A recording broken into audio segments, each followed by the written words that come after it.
And here we are. So the main topic today is going to be graph theory, but before that there's the usual announcements, etc. So first, are there any general questions? Okay. Second, all the grading of homework 6 should have been returned to you, so you can see how other people graded your homework 6. So if that's not the case, let me know. Let's see. And standard thing, there's homework. There's one last homework assignment that's due.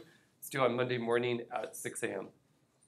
So that's the same as usual. There's a final project presentation schedule. You can see that it's being filled out here. If your name isn't up here, you should add it soon. So raise your hand if your name isn't up here. Okay, add it soon. Good. Yes?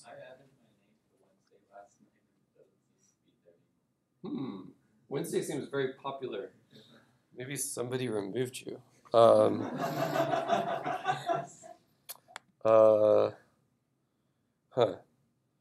Well, move it, put it on either Monday or Friday. So I don't know what happened. But. Okay, so back here. So the main topic we'll talk about today is graph theory. However, since there aren't so many people here, I'm going to take roll again. So you're all lucky. So put your name on this piece of paper, and it will be used positively. All right, so today what we're going to talk about is graph theory. By graph theory, I mean graphs, not in the sense of a plot of sine of x or something, but vertices and edges. So the picture to keep in mind is something that looks like this. You have a vertex, and you have an edge, maybe another vertex, and some other vertices. Or maybe a loop like that or something. There's a lot of different types of graphs. Sometimes you don't allow loops, and sometimes you do.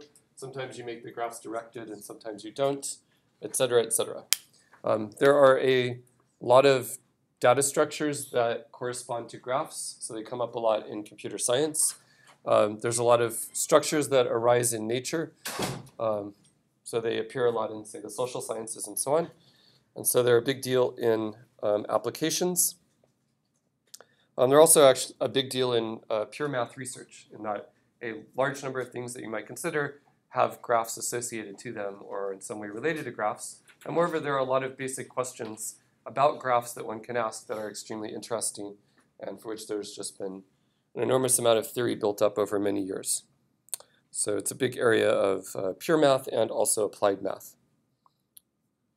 And first I'll show you a quick basic demo, which mainly will make it easy for you to, for example, do the homework problem that involves graphs. So that's the main point of this. After showing you the quick basic demo, I'll give you some more background and general idea about the functionality of graphs in Sage and where it comes from and how incredibly broad it is. Okay? So let's see. Let's start by making a graph. There are many ways to make a graph, and I'll go through some in a minute. You can describe a graph by giving the vertices and edges. You can describe a graph by giving some equivalent information. For example, there's something called an adjacency matrix associated to a graph, which has as each row telling you which vertices are adjacent to the given vertex. And so you can describe a graph that way. There are a whole bunch of graphs with names. For example, the Barbell Graph. Let me bring up the help on it. It's a barbell graph with, let's see, N2 connect, let's see. A barbell graph is a basic structure that consists of a path of order N2 connecting two complete graphs of order N1. Okay, so kind of like a barbell. And what you do is you specify the size of the two things that you're going to lift and the total number of vertices. And so here we are. So I'm going to make the barbell graph 4, 4. When you make a graph, usually it's of type graph, as indicated right here. Though there are some other representations of graphs that are possibly faster, written in Python, that are in Sage as well. Here's the plot command. So just like plotting a function, you can say plot of a graph, and you get back a plot object. It's just a normal plot object like anything else. So if you want to combine it with other things you can do that. For example, it's kind of weird, but I think you could do this, and it would actually do something kind of silly looking. So that has combined a plot of the graph object with a plot of sine from -1 to 1. So just to emphasize how graph plots are like any other plots. So you can see the little bit of sine right here. I guess this would be better if it goes from -5 to 5.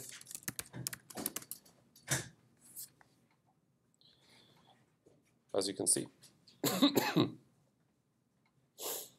There are many methods on graphs. So in fact, there are 377. Dir of an object tells you just lists all the things you can call in an object. That's what it's called when you do g.tab. And it's an extremely long list of various invariants of graphs. And one of them is called toDictionary. What this does is it takes a graph and converts it to a dictionary. Not surprisingly based on the name, just a standard Python dictionary. So if I call that thing v and print it out, you'll see what I just printed there. The type, this is just like a standard Python dictionary. So it has keys, integers, and values the vertices that are adjacent to a given vertex. You could also create a graph by giving as input just that dictionary. So if I say graph of v, then I get back the same graph, or really a copy of it. So though you can specify graphs that live in certain families, like the barbell graph or lollipop graph, there's a whole bunch of things like this, connected graphs, etc., you can also specify them very precisely like this. And you can also add vertices and subtract vertices and edges and so on. And do lots of operations. Like you could take two graphs, take their disjoint union or their product or whatever. So just to give you one example of the many, many, many functions, there's a function clicks maximal. So if you have a graph, there's something called a click, which is a maximally complete subgraph. You can kind of think about that like, there's a couple of people that know each other, they're a clique, and then they all know each other. So it's kind of like the largest subgraphs like that. So in this graph, when you call clicks maximal, well, let's look back at the graph. There's a lot of language in there, but notice that we have some subgraphs where every vertex is connected to every other vertex in that subgraph. So that's what you see in the upper right and in the lower left. But those aren't the only ones. Another subgraph with that property is 6, 7. There's two vertices in there, and every one is connected to every other one. It's a little bit smaller, but it's true. And there's no point in including single vertices, because that's kind of silly. But if you look, it lists all the maximal clicks, and here they are. So for a very big, so it might be interesting to take, for example, the group of people in this room, and then put an edge between people that know each other reasonably well, and then you'd get a graph that would look kind of random, and then you could ask what are the maximal clicks, and that would literally be like the clicks from high school or something. And there's a million other things like this. And then, once you hear the definition, you can think, okay, if I actually had a graph like this with maybe 1,000 vertices, how would I find the maximal clicks? Like, what algorithms might you use? And you could start wondering whether it's easy or hard, etc. And that just starts to give you a little tiny flavor of some of the, at least, algorithmic questions that come up in graph theory, which of course overlap enormously with computer science. Here's another function which is, of course, very interesting, coloring. It gives you back a coloring of the graph. So if you have a graph, a coloring is a way of assigning a color to each vertex so that no two adjacent vertices get the same color. And you try to do this in a minimal way. So for our particular graph, there's a way to color it with 4 different colors. And what the coloring command gives you back is a partition of the vertices into a lists of vertices so that you give a color to each of those lists. And the fact is that no two of these are adjacent within any of the lists. So it doesn't say which color you're using, of course, but there's a plot command where you can just say plot and give it the partition, and it will choose some colors for each of the partitions and then color it appropriately. So indeed, now you can visually see with your eyes that no two adjacent vertices are assigned the same color. Okay? There's, of course, the famous four-color theorem, which says that if you make a graph out of a planar map, then try to color it, you can always do so using at most 4 colors. And this is code that will actually find such a coloring in particular cases. Okay, I mentioned adjacency matrices before, and here's an example of getting the adjacency matrix associated to the graph that I gave you before, the barbell graph. Here's a really interesting function, automorphism group. And what this one does is, so let's look at our graph again. Maybe the original one. So it's kind of annoying having the plot of sign there, so I'm going to comment that out. So there's some symmetry to this graph, isn't there? It's not just completely random all over the place. There's some sort of symmetry. Like you can flip it, and you get another graph that kind of looks the same. So an automorphism of a graph is a way of permuting the vertices of the graph in such a way that edges get sent to edges. So for example, you're allowed to switch 11 and 8. Well, actually, you're not allowed to switch 11 and 8 because there's no way to do that in a way that would send edges to edges, because 8 has 4 edges coming out of it and 11 has only 3. But you could switch 11 and 9, right? If you switch 11 and 9, when you do that, the edges would get sent to edges, vertices get sent to vertices, and it's just like a way of kind of picking things up and relabeling it in such a way that edges always go to edges again, but the edges don't change. So you could also, flip it around this way, keeping 6 fixed and then flipping everything else. Okay, so there's lots of different automorphisms of this graph. And in general, if you're looking for the symmetries of some sort of object, it might be pretty complicated to understand. You can often take your object and then draw a graph on your object and then look at the graph itself and say, oh, what are the symmetries of the graph? And if you can answer that question, which is a pretty clear combinatorial question, which there's code to do it, then that can give you information about the original question on some more complicated object.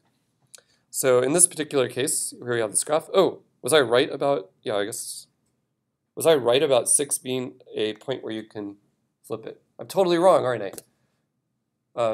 There can't be a symmetry that involves just keeping 6 fixed and then flipping everything else, because you have to send 7 to 5, and then 8 would go to what? It would go to maybe, it'd have to go to 3, but it would also, so then 4 would just go to nothing, and that doesn't work. That's not a symmetry. So there's code in Sage, which is in fact incredibly complicated, and took Robert Miller about a year to fully write, which given a graph will tell you exactly what all the symmetries of that graph are, and it does it fairly quickly. It's impressive how fast it is. So in this particular case, if we run the code, in this case, of course, it's pretty easy because the graph is small. It tells us that these are the symmetries of the graph. The symmetries are the permutations given in that list, and in fact, the whole group generated by all the permutations in that list. And in case you don't know disjoint cycle notation for permutations, geez, I don't know. Do people here know anything about permutations or not? Like if you took any course in abstract algebra, you know everything.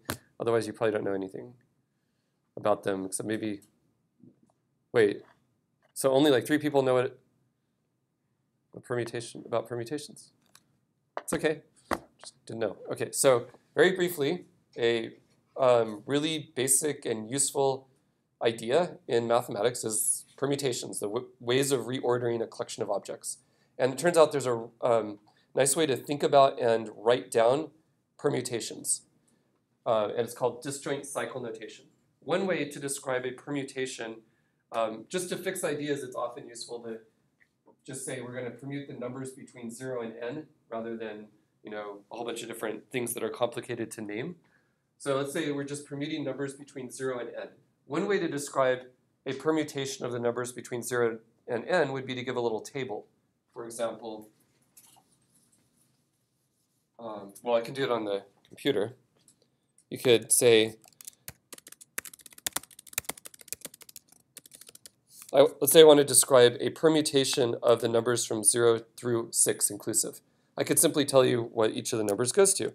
Like 0 goes to 3, 1 goes to 2, 2 goes to 5, 3 goes, I'm just making this up, goes to 1, 4 goes to 4, it's fixed, 5 goes to something besides, I don't know, 6.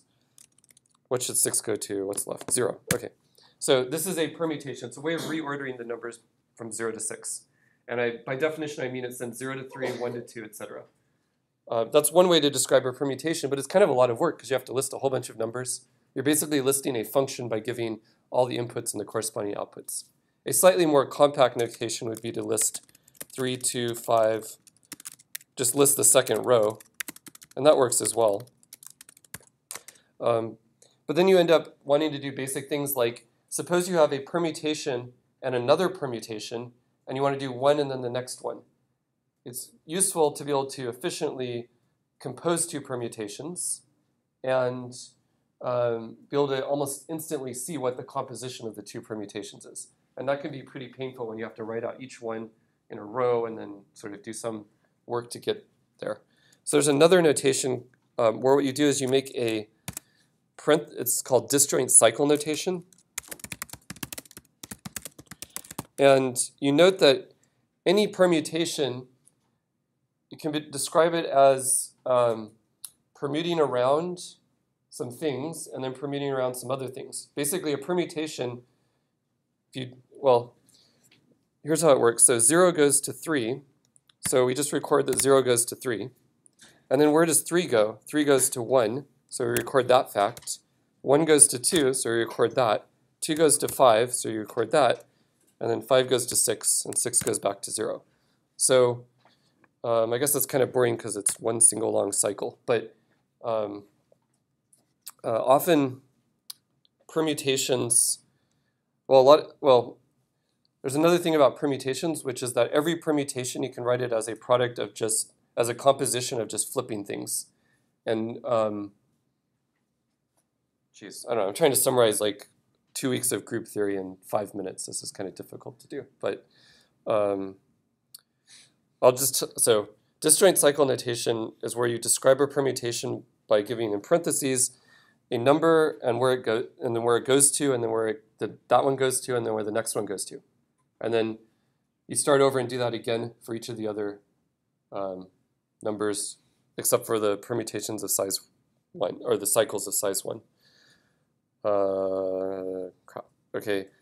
For example, this notation right here, 10, 11, that means it's the permutation that sends 10 to 11 and 11 to 10, and it fixes everything else. So it's a compact way of describing that permutation. This means the permutation that flips 9 and 10. The next thing means the permutation that flips 1 and 2. The next is the permutation that flips 0 and 1. And this last big one is the permutation that flips 0 and 9, 1 and 10, 2 and 11, 3 and 8, 4, 7, and 5, 6. So these are all ways of permuting the vertices of the graph above in a way that the edges are preserved. Okay? And given any graph at all in Sage, you can call this function automorphism group, and it will give you a list of permutations using this notation that preserve the edges. Permutations of the vertices that preserve the edges. They tell you all the symmetry of the graph. And again, since you can take like almost anything in real life and draw a graph on it, and then ask for the permutations of that graph, this can be an incredibly useful tool for finding the symmetries of anything. Okay? You might want to check with your eyes that the 0, let's check that this big thing right here, which is kind of the interesting one, is actually a permutation. Let's see which one it is, because I don't believe it. So is there really a permutation like, oops, let me go to the uncolored one, because the colors are not being, we're not worrying about the colors. So does this really make sense? 0 switches with 9, and then 1 switches with 10. Yeah, that's like the very end. Let's see, and 8 and 3 get switched, and 4 and 7 get switched, 5 and 6 get switched. So really this is like basically reflecting about the point right between 5 and 6, a little flip thrown in. Okay? And now those are all permutations of this, but you can take any of them and combine them together. If you do one permutation, so one symmetry, and then you do another one, the result is, again, a permutation of the vertices that preserves the edges. And you might ask, what are all of them? because all we've listed is 1, 2, 3, 4, 5 different permutations of the vertices that preserve all the edges. But you can combine them and get others. And this function right here, cardinality, so this object G, it's the collection of all possible permutations of the vertices that preserve the edges. And it turns out there are 72 of them. So every single one of them is a product of some of the things that are listed here. You can actually list all of them if you want. This is going to use up a lot of screen space. I'll just do list of G, and we'll see a large number printed out. There they all are. This is every possible way of permuting the vertices of the barbell graph in such a way that the edges are preserved. Okay? Any questions about that? This is an example of a non-abelian group of order 72. So there you are, and it's explicitly given right here. Okay, next, just to show you another function, here's disjoint union. So given a graph and another graph, it gives you back the graph you get by just taking both of them together, and with no vertices. So this is a disconnected graph. It's not connected. And finally, there's a funny plot 3D command, which plots the graph itself in 3D, which is kind of fun. Okay, so that was the whirlwind tour of graphs. In other words, you can create graphs, vertices and edges. You can do things with them.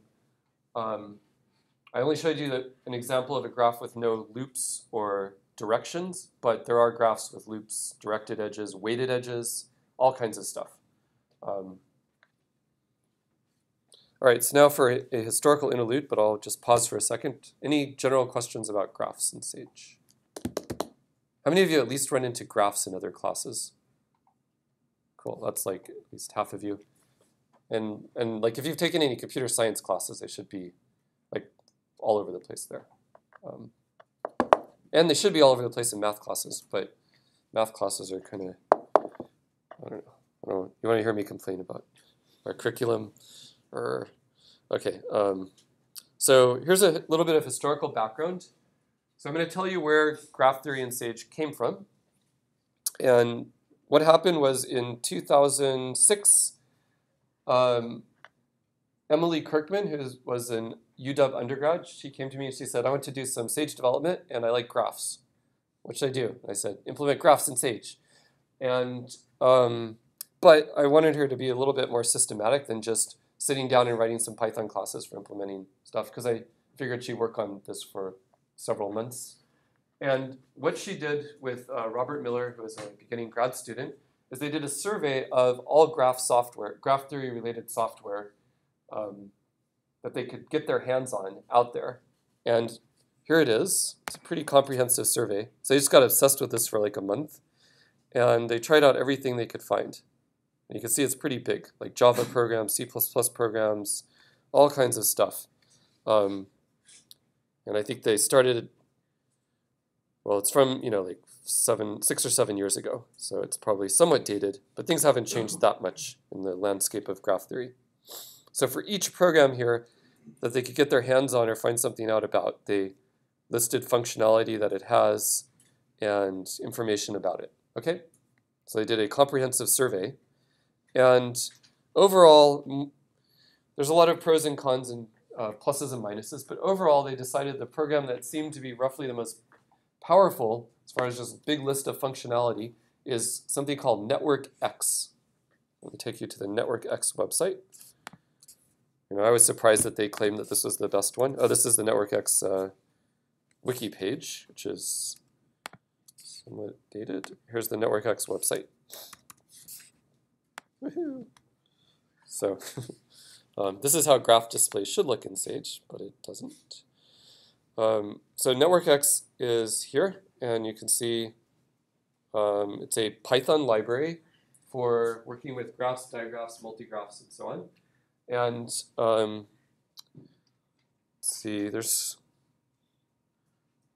so when we first looked at it, it was GPL licensed rather than BSD licensed, which are very, very different software licenses, but either one was okay to include with Sage. It's a Python library, which just coincidentally happens to be very convenient, given that Sage is Python.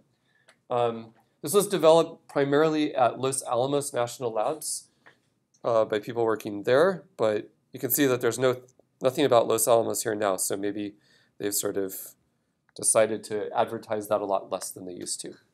I don't know. In 2007, if you were being sponsored by Los Alamos, people would think that was really good. Nowadays, maybe not so much. I don't know. But it's an enormous library with a lot of users and it has an enormous amount of functionality. So there's that. On the other hand, it is very, very aimed at things like complex networks that come from social science. And I mean, it's very, very applied-oriented functionality. So for example, I don't know, there's a lot of functionality that a mathematician doing pure math research into graphs might care about that NetworkX doesn't do or doesn't do well. And a lot of functionality that people in social sciences care about that maybe mathematicians wouldn't worry too much about implementing. So this is, again, kind of very applied-oriented. So what Emily and Robert ended up doing was they took NetworkX, incorporated it into Sage, and then built a class in Sage around it and added lots more, added doc strings with lots of examples and tons of functionality where often for very hard problems, like maybe find all the maximal clicks, they would call off to NetworkX. And hence they could, just from the very beginning, all the really hard stuff was already done, and they could just provide a really nice user interface. And for functions that weren't in NetworkX and only mathematicians cared about, they could write their own. So that was the beginning. And so that's what they did. So they added a lot to NetworkX. And, but I mean, they added quite a lot. It's hard to emphasize how much. For example, well, I mean, there's a lot of stuff also that involving graphs that depends on having fast linear algebra. So for example, if you have a graph, you can associate a matrix to it. Can you guys think of anything that you can associate to a matrix that might be interesting? Perhaps thinking back to 2 days ago.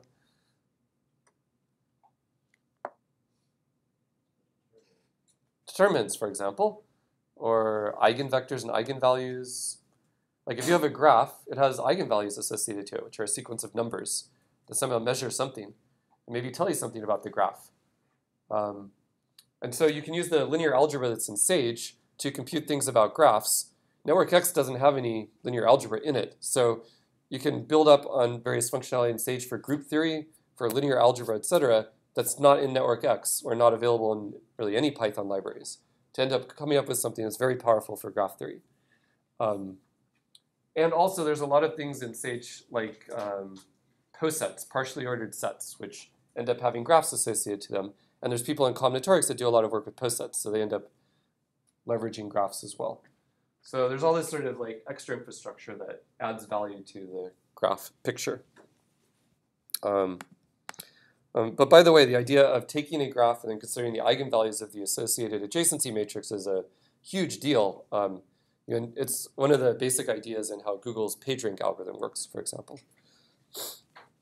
Okay, so just to give you an overview of functionality, here is the Sage reference manual section about graph theory. So let's see, make this bigger. So there's several different types of graphs: directed, undirected, bipartite graphs, etc. There's a database of graphs, which I'll show you in a minute. There's a whole bunch of different data structures for storing graphs, which are good for implementing different algorithms. One of these is the one from NetworkX, but some of the others were written from scratch for the purposes of implementing fast algorithms involving graphs. There's a lot of Python code here. There's hypergraphs. There's a lot of different, a really large range of different algorithms for doing things with graphs, like finding spanning trees and generating all trees with a given number of vertices very, very efficiently, et cetera, et cetera. And this stuff just keeps growing. In fact, I think overall the most active area of Sage development is algebraic combinatorics, and graph theory sits very close to that, so it benefits a lot. But combinatorics is really where Sage is growing the most at the moment. Okay, so that's an overview of the table of contents. Okay, so now any questions about where graph theory came from? I just mentioned 2 people, but I just want to emphasize there's a ton of other people that have contributed a lot to graph theory. But really the basic framework of it, a lot of the functionality was just one UW undergrad, Emily Kirkman, working very hard on this, who now is a full-time actuary. So she did a master's or something, now she's an actuary. And then a lot of other people have contributed random things all over and cleaned up things. Just lots of implementations of algorithms for laying out vertices and edges to draw nice graphs, which could be improved as you'll decide when you try using it, etc. So another thing she did was made this graph catalog. So if you type graphs.tab, you see this really nice list of graphs. So I guess she was running out of things to do. So I'm like, hey, why don't you find every possible family of named graphs and then make a function that creates it. And many of these have parameters, and then she starts running out of things to do after she makes them. I'm like, well, make it so that when you try to plot one of these, it's really nice. Because remember for the barbell graph, it actually laid it out in a nice way. So she came up with algorithms for every single one that came up with a nice layout for it, except for the random ones. So I don't know, Shrike-Hand graph. I have no idea what that is. But do that, and you see examples. Apparently, it's just some graph with 16 vertices, and we can plot it and see what we get. And there it is, the Shrike-Hand graph. And notice it kind of looks beautiful and symmetric the way it's plotted. This is not some random layout algorithm that randomly put the vertices somewhere and then kind of jiggled them a little to spread them out. She thought, okay, what would be a good way to plot this graph? And then actually put the positions of the vertices hard-coded into the function so that it would always look nice. Okay, and there's hundreds. There's well over 100 of these that are listed here. If anyone ever finds a family of graphs of any interest, more interest, even if it's less interesting than the Watkins-Snark graph, you can add it here. Okay. Here's an example of the grading graph for last week. So for that, I use random regular with a fixed seed. What this does is it creates a random regular graph where every vertex is connected to exactly 3 edges, and it's connected to exactly 3 other vertices, and there's 40 vertices. And this is what it looks like. Like a brain. Yes, it's your brain. So there it is, and I guess here's the grading graph for this week. And if the grading graph for your projects is like that, etc. There's an isPlanar function, which actually there's some pretty serious code. Maybe in this case it's not so hard, but for any graph it'll tell you whether or not it's planar. And if it is planar, it will find a planar layout and draw it for you. So that's kind of nice. So planar, of course, if you haven't taken a class in graph theory, you might not know what that means, but it's easy to define. A graph is planar if there's a way to draw it so that there's no crossings, so that no edge crosses another edge. So that's what planar is. It's some graphs are planar, some aren't. There's a function genus, which if you know about topology, maybe you do or not, it tells you the smallest genus of a surface such that you can embed the graph on that surface. And I tried it for about a minute on our grading graph above, and it didn't give me an answer. So I guess it's a hard problem to decide this genus, but that's why it says error. I hit the interrupt button.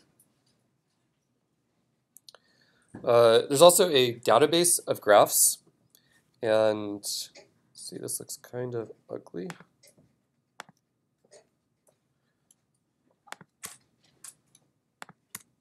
Okay, so there's this guy Jason Grout who, as part of his PhD thesis in 2007 or so, he decided to make a very big table of graphs up to isomorphism.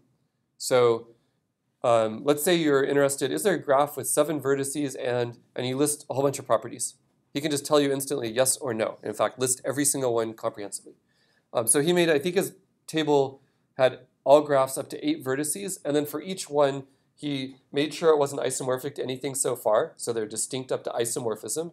Isomorphism means that there's a way of relabeling the vertices so you get the same graph. Like basically, if you have two graphs and the only difference between them is the labels on the vertices, then they're isomorphic. So they're basically the same. So he got rid of isomorphic graphs. And then for each one, he computed lots of invariants of the graphs, and a huge number. And it just takes a lot of space to store and organize. In Sage, it has that database, but only up to 7 vertices, because I guess up to 8 vertices makes it much bigger. It should be available as an optional package up to 8. The reference manual says it is, which is given here, but I couldn't find it anywhere. So it seems to be lost completely. So we'll see if anyone can find it. The original data still exists. JSON graph still exists. So it should be possible, but I'm not sure what ended up happening with that. In any case, if you want to ask a question about, hey, is there a graph with, in this case, I don't know, give me information about graphs, or give me the number of graphs with certain properties. You can just do that, as long as it involves graphs with at most 7 vertices. So here's an example. Show me all the graphs with at most 3 edges, and every vertex has to have at least 1 edge coming out of it. That's what min degree equals 1 means. And it does this for the whole database, so it's up to 7 vertices. And so it ends up finding 7 of them. And then I'm going to zoom out, because otherwise it doesn't quite work. Sorry, I have to zoom out. I'm zooming out. OK, so here's what happens when you show the result. So there are exactly 7 of these graphs. And here's what one of them looks like. It is a graph. It has min degree 1. So the degree of a vertex is the number of edges that go out of it. Every vertex has at least 1 edge going out of it. And there it is. Here's another one, A underscore.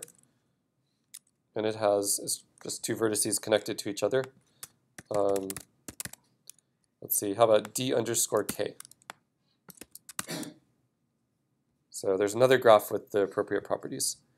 We could make the min degree, we can make the number of edges at most 6 and the min degree 2. Just change it. Now there are 9 of them. Here they are. And that's all of them. And then if you want to see one of them, you can do this. EJAG. OK, so there's an example. So if you have some, I don't know, conjecture or question about graphs and you want lots of examples, this is a way to do that. By the way, the first column is labeled graph 6. There's a way of encoding graphs in an ASCII string that is used in a lot of software. It's called the graph 6 format. And that's what's being used here. It's a very compact way of encoding the information of the vertices and edges in a little tiny string.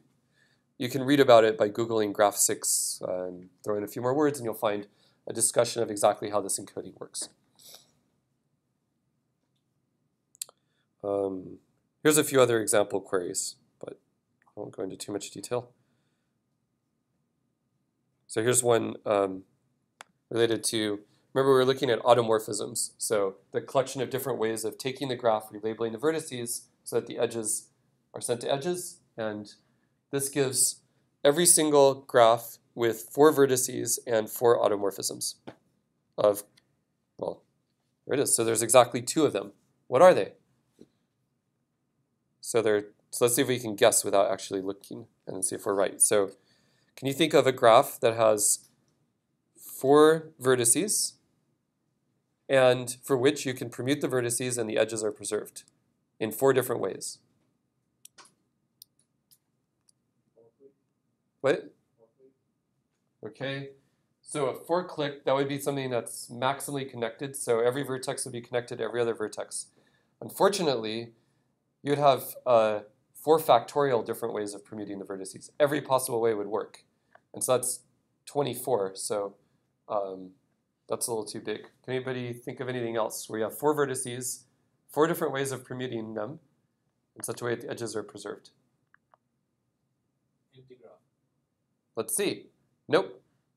I don't think he's right. What do you guys think? If you have, wait, by empty graph, I think you mean 4 vertices with no edges. Yeah. Because how many ways can you permute the vertices there? Yeah, 4 factorial again. Anything works, right? So, okay, you say your idea is like This? Okay, let's see if he's right. 0, 1, 2, 3. So I think you're good, actually, because actually, let's see. You can swap them both this way. That's one way. You can flip one of them. You can flip the other. Flip both. I don't know. Well, I mean, obviously, we can work it out. It should just take a few minutes. Just write down the basic permutations. My point is that it's kind of hard, right, to answer little questions like this just by playing around with your head. So it's really nice that this just gave us the answers. Let's see what they are. So I'll just plot them. Graph, C. I'm optimistic about your guess. So, oops, graph is not the function to graph. What is? There's 1. And there's the other. Hey, none of us were right about anything. What the hell? Oh, wait, no. Yeah, I mean, none of us, I wasn't wrong about anything, but none of us were right about anything. So, okay, the first one, you connect only one of them, but you don't connect the others. And apparently then you have exactly 4 permutations. So I guess you can switch 0 and 1. Yep, and you can switch 2 and 3. But you can't do anything else, back and forth. So that's pretty cool. Then the other one that's not completely connected, but you just lose just enough so that you get flopping that way and flopping the other way, and nothing else. Or in the combination of those two. So you end up with 4. So you see already, even with the very simple sounding problem, how graphs can get really subtle. And a huge number of like games, like little puzzles, very often secretly they're just some question about graphs. So it's incredibly common. I guess doing math, especially combinatorics, is a lot like solving puzzles and games, except you really know what's going on. Maybe. I don't know. Maybe it's just a way to generate puzzles and games. Okay, one little other thing to point out. This is how many graphs there are up to isomorphism of cardinality 1, 2, 3, 4, or with that many vertices. So in the database, which is comprehensive up to 7 and has nothing beyond. So if you ever wondered, there are 11 graphs up to isomorphism with 4 vertices. So there you are, and there's 34 with 5, etc.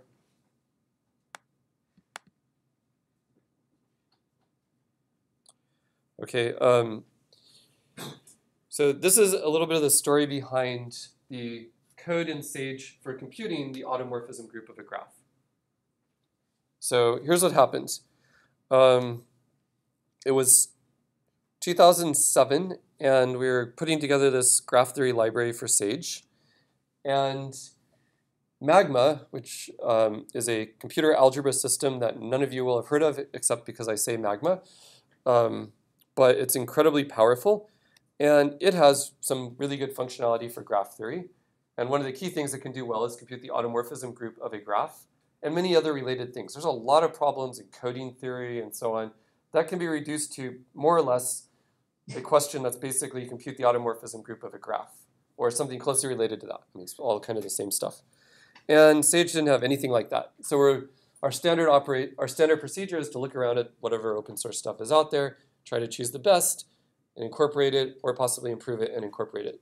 So with Magma, what they had done was they included a library called Naughty, and that's how they were good. And Naughty, if you look at it, it looks like it's open source because it's easy to download and read the source code. But then you look at the software license, the terms of usage of the software. It's a very short license. So here it is. I'll make it big enough that you can see it. But it's kind of an unusual license. So Naughty is copyright Brendan McKay, who one day I saw my dad watching TV, and it was something about Bible codes being debunked on PBS or somewhere. I thought it was some crazy weird stuff. But they were interviewing this very guy, Brendan McKay. So besides being a mathematician and writing graph theory software, he's sometimes on TV debunking Bible codes. Some Australian guy. But here's his copyright. So it says, all rights reserved, copyright, blah, blah, blah. Permission is hereby granted for use of distribution, with the exception of sale for profit or applications with non-trivial military significance. And So Magma, they somehow got an exemption to this. I don't know how. I guess the Australian Old Boys Network, but we weren't going to get it. So we were kind of out of luck. So you can't include code in a GPL project when it has a license that restricts the people that are allowed to use the software. And in particular, non-trivial military significance is such a restriction. So GPL stands for GNU Public License, which is one of the most popular open source software licenses, and Sage falls under that license.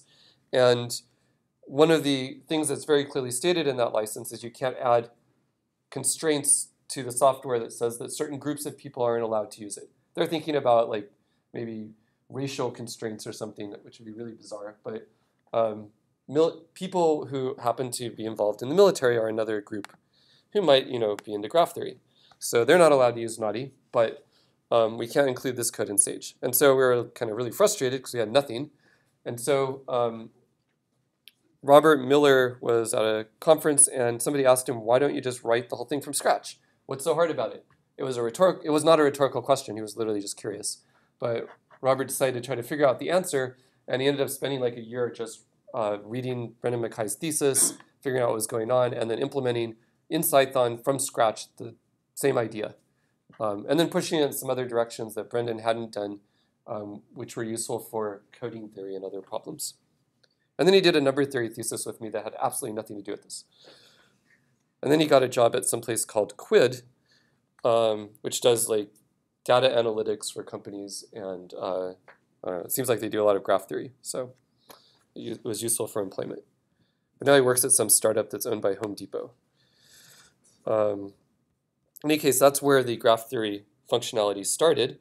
One thing was he got really obsessed with trying to fix all the bugs, which is good because I haven't heard from him in years. So people often disappear, so it's good that bugs get fixed before they disappear. In any case, here's just another example of it. There's a function called random bounded tolerance graph. I won't tell you what that is. I don't even know what it is, but here's a plot of such a thing. And here's code computing its automorphism group. So that tells you all the ways of flipping the vertices around. And there's its cardinality. Okay, final thing in the last minute is graph enumeration. So often you're interested in, are there any graphs with a certain property and blah, right? I mean, it comes up. Or you have a conjecture. Every graph with a certain type of graph has this property. And so instead of looking in the database, which might be fairly small, people started thinking, hey, let's write code that very, very quickly enumerates all graphs with certain properties. And there's a huge literature in computer science and algorithms for this sort of problem, like enumerate all trees. A tree is a connected graph with no cycles. So like when you draw it, it looks like a tree, like a decision tree, that sort of thing. So here's an example of listing every single tree with 8 vertices. And this is a plot of all trees with 8 vertices in one place. Every possible graph with 8 vertices that's connected and has no cycles. Like here's a star graph, as it turns out. There's a whole bunch of different trees. So if you had a question about trees, you could just run through all trees with a certain number of size and check to see what the answer is. And this code's actually pretty fast. So here is, it takes under 2 seconds to enumerate every single tree with 17 vertices. And there's 48,000 of those. So it's kind of neat that you can just run through all of them and get the actual graph object back and do it all in less than 2 seconds. So you could ask a question about every single one of those. And trees are just one of many different things that you can enumerate in Sage. So that's just one type of graph. Okay, so if you run into graphs at some point in the future and you need to compute something about them, or you even think of some problem that could involve graphs, then Sage is an extremely powerful and useful tool. So that's that. What we'll talk about on Friday is groups. So basics of groups.